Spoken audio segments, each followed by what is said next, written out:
Do you want to know how you can log into your Numgenius AI account? If yes, then this video is for you. Hello and welcome to AI Basics. It's your host back again with yet another interesting tutorial video. In this video, I'm going to teach you how you can log into your Numgenius AI account.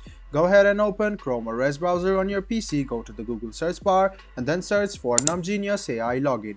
Click on the first link which appears on your screen. It will take you to this page of Numgenius AI. If you scroll a bit down, you can see that this is a AI which you can see. If you click on Ask Me Anything, you can ask anything with the Numgenius AI. To log in, go ahead and click Login, which is here, and it will lead you to the login portal of Tumblr.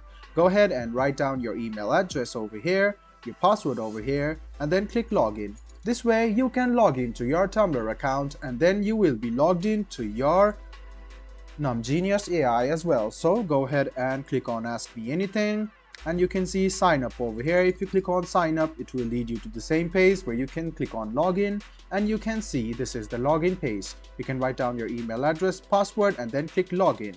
And then you can log into your Numgenius account using your email address. If you want to use your Google or Apple ID, you can click on this link and then you can log into your account with these as well. I hope this video was helpful for you. If you still have any kind of confusion, please do mention us on the comment section down below. Like the video, subscribe to the channel and do hit the bell button for more. Hope to see you in the next video as well. Until then, goodbye, take care and make sure you enjoy.